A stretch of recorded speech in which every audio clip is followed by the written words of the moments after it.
Not every travel adventure goes exactly as planned, as we recently learned. We had the opportunity to use the Villa Vie Odyssey residential cruise ship as a springboard to explore Santiago, Chile, a city we were very excited about. But as is often the case when you try to go off the beaten path, things didn't go exactly as planned. Yeah, so let's just say we had a few learning experiences that really had us step back and check our approach to exploring new places. So this video isn't just a sightseeing tour of Santiago, even though we'll show you plenty of that. It's also about sharing the valuable lessons we learned about staying safe and navigating a new city, even when things get a little bit scary. So join us now as we take you on our adventures of Santiago. All the good stuff we did, some of the ones that we learned lessons from, and we hope that the experiences that we had, both the good ones and even the nerve-wracking ones, will help you as you plan your travels and get out there and explore.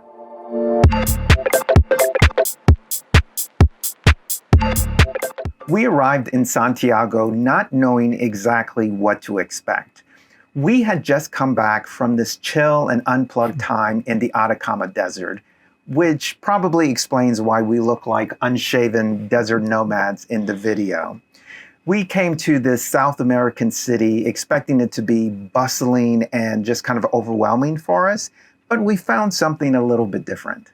Yeah, when we got to Santiago, we were just so pleasantly surprised at how cool it felt.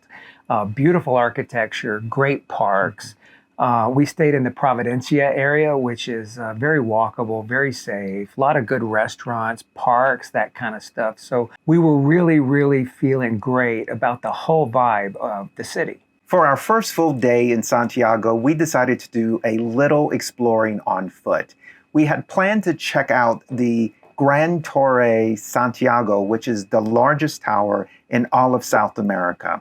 But then we stumbled upon something, this massive shopping mall, and let's just say our plans changed a bit.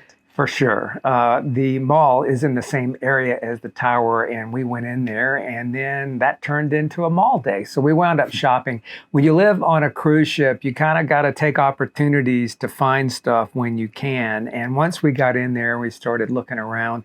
We decided it was going to be a good day for shopping. We picked some stuff up for the room and a few things for us, and it was a really great day.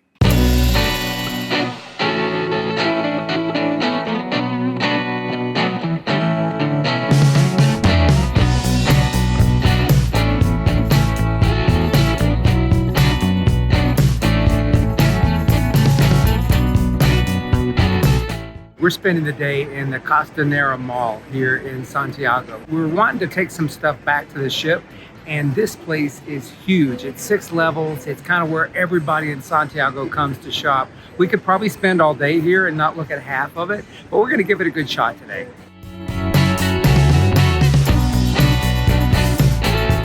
We had such a great day in Santiago. It literally was the most fun I've ever had shopping. I usually don't like shopping, but this place was just so amazing. There was multiple levels of great shops, one great shop after another. We have a number of t-shirts. I'm going to replace all of my t-shirts. We have a few more shorts, new selfie stick, which is so important for a YouTuber, and just a bunch of other things. So it's been a great day in Santiago. We had a really long day of shopping, so we were ready for a drink and something to eat. Fortunately, we were staying at this really nice hotel. It had the most incredible rooftop bar with just amazing views of the city. Yeah, it was one of those rooftops that just had a great vibe. And like he said, the weather was nice, the view was great. So we were talking to the bartender and the waiter, and they said, hey, we've got a house take on the pisco sour, which we tried, which was so good. And then we both ate grilled chicken sandwiches. So we ate, we drank, we took in the night, and it was just a really perfect way to end the day. But later that night, things took a turn for the scary. Around 2 a.m., I would say, I woke up feeling like the bed was slightly vibrating. And I thought, wow, am I back on the ship? This is really odd, because back on the Odyssey, sometimes at night, the ship vibrates a little bit. And it kind of lets me sleep better, but it's just something that's there. But then I realize, I'm not back on the ship. I'm in a hotel, so this is really odd. I must just be dreaming. I go back to sleep, and then I wake up around 3 a.m., and the bed is still vibrating, but even more vigorously. And then I knew something is really happening, something's up. And then I go over to you and try to wake you up. And I realized that you're the one. I was the vibration. You're vibrating. Yeah. He was clearly shaking uncontrollably. He was having chills or something. Yeah. And so I wake you up and I try to talk to you, a little bit unresponsive. And through my head, I'm trying to figure out what could be happening. And I'm thinking, well, maybe he has dehydration, right? Because we were just in the Atacama Desert, and that was an issue there. But it seemed like it had been several days. Yeah. Could it be something else? So I thought maybe it's altitude poisoning, because that too was a thing in the Atacama Desert. But Santiago is not a high altitude city. So we talk some more, and you're a little bit more responsive. A little bit. And then we think we must know what it is. I have never been like that in my life. So I was chilled to the point where I couldn't talk, and I was shaking and putting on layers of clothes and all this stuff. So anyway, we finally kind of got communicating after 20 or 30 minutes and going to the internet. And everything we can deduce is that I had some pretty significant food poisoning. And we presume it's from the sandwich that I ate for dinner that night. I was able to give Michael some water, and I tried to get him as warm as possible. But I could tell that he was still struggling. So we talked a bit about getting him to a hospital, but we decided that first we should at least try to call our travel insurance policy, because they have this part of it where you can teleconference with the doctor. So I go to the app to try to get that information, but I realized that we both forgot the password. Yeah. So it took me several minutes to reset the app, because we're in another country, and so that was a struggle. We finally get into the app. We call the insurance company, but then what happens? Then we decide, because they tell us, oh, you also have not activated your Teledoc coverage, which is a separate app and a separate entry and that kind of thing. So, we couldn't use the Teledoc that night because we didn't have it pre-loaded, and there was no ability to do that in real time and then get access to the doctor. So we learned very quickly that just having health insurance and having Teledoc protection and all this stuff is really not enough of a plan. We did not have enough of a plan because we hadn't activated those things. I had put it in the password manager, but it was under a different name. And so we had all of this stuff in a very stressful moment that was no good to us. So we really recommend that you learn from our mistakes and not only have the coverage, but also confirm that it's in there, confirm that you know where things are, and even know where a local hospital is when you're staying in situations like we were in. Of course, we have the ship, so we can call them and get assistance, but we really weren't as planful and as prepared as we should have been. It took a while, but we were finally able to stabilize Michael. It was over 2 days later until he was finally feeling better. But once he was, we were able to explore the city again. Well, look who's back to life. How are you feeling? I feel 10,000% better than I did 48 hours ago. Oh, that is for sure. Tell us what happened. So we came after an amazing time in the Atacama Desert. We came to Santiago and we landed. Everything's perfect. Hotel's perfect. We took our first day to adjust. We took our second day and went shopping, got all this stuff for Chris, and then we ate dinner, and somehow I got food poisoning. And let me tell you, that was 2 days ago, and it was the longest 2 days of my life. I don't know if I've ever been that sick in my life. Yeah, I was a little scared for you. I don't think I've seen you that sick before. How bad did it feel? I honestly did not know if I was going to make it. The scary thing was, the night we had the dinner, At like 2 o'clock in the morning, I just started shivering. I didn't have any other symptoms. I was just freezing cold, and I was uncontrollably shivering to the point where I woke Chris up. And anyway, it got worse from there. So it was been I haven't done anything but sleep and do other things for 48 hours. But today I've got a shower, which is a big deal. We're gonna actually let them clean the room. They haven't cleaned the room in 2 days, so that's gonna be nice to have. And we're gonna get out and do some stuff. I'm still not my usual self, but man, I am 10,000% better than I was. I'm happy to hear that. So let's go and see more of Santiago, Chile. With Michael back on his feet, we decided to head to central downtown to explore that area of Santiago a bit. We went past the presidential palace and we went inside this really impressive cultural center. Yeah, we also went into several museums. The city has several small museums that are really impressive, and they're very reasonably priced, and some of them are even free. Take a look.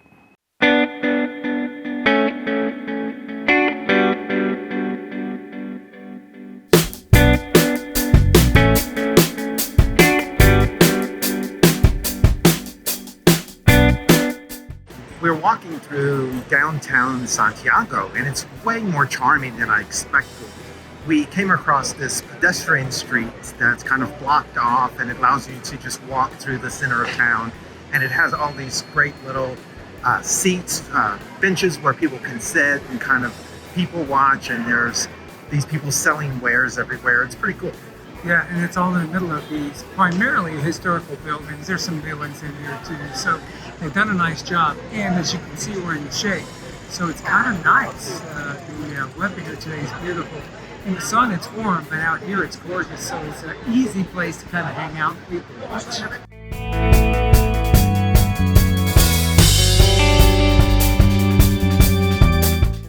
We're in the Museum of Pre-Columbian Art. It's given us a chance to learn more about the local culture here. There's a lot on display.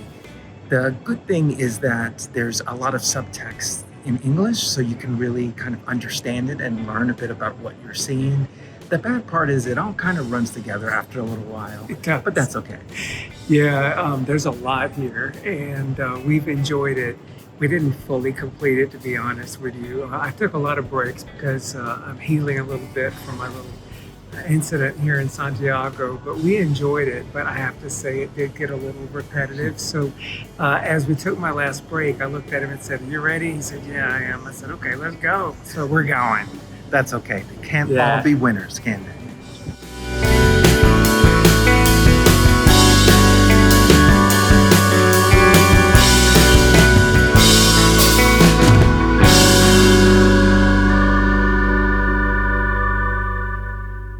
After the museum, we decided to explore Plaza de Armas, which is the main square in central Santiago. It started out really great, but it wasn't going to end well. Yeah, it's a beautiful historic square. It's bustling with people. It's where everything's going on. And that is where we had our next unsettling experience, right there in the plaza.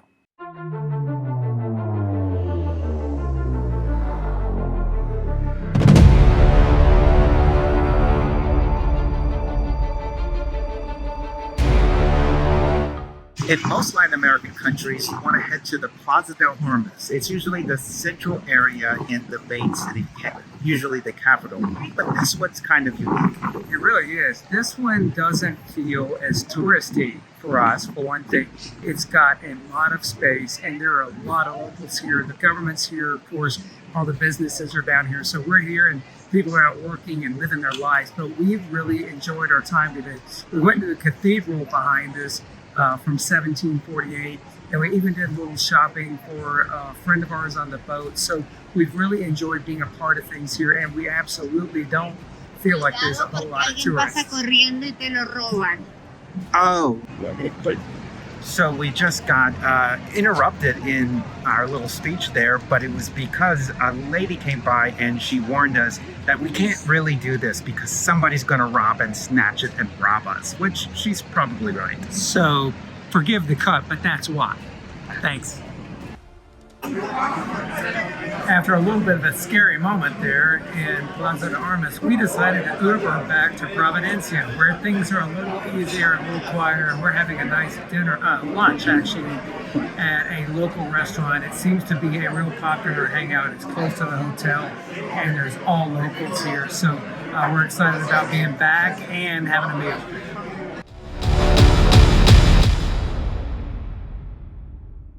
As you can see, while we were filming, we were approached by this woman who warned us that we were about to be robbed. Yeah. And we looked around and we realized that she was right, because there were clearly some people following us and we were definitely being targeted. Yeah, we usually pride ourselves on paying attention to what's going on, and we had let our guard down again. We were being targeted for a snatch and run right there, and once she pointed it out, we saw it. It was just a really good reminder that no matter where you are, don't get too comfortable, enjoy yourselves, but be vigilant about where you are and make sure that you take care of yourself. You know, it felt like we were relearning a basic travel lesson, which is not good considering we have been traveling full-time for so many years at this point. But it is a good reminder that, no matter what you got to remember it in the moment and remember to remember it. So that was important for us. We took the next day and went to a nice lunch. We went to an art museum, and we had a little time to kind of reflect on everything that we had learned on this trip. And we have doubled down our efforts to stay vigilant going forward. We were so happy to get back to the Odyssey. After everything that had happened, it felt like a safe haven. And we were just happy to be home. We really were. We loved the Odyssey, even though we loved getting away from it sometimes. It felt good coming home. It felt nice and routine and safe. And though we had some adventures on this trip and some of them weren't all positive, it really did continue to help us learn and stay vigilant. We're going to always continue our adventures, and this was a nice reminder to do that, as well as it gave us a few new stories to tell, which is so much about what travel is anyway.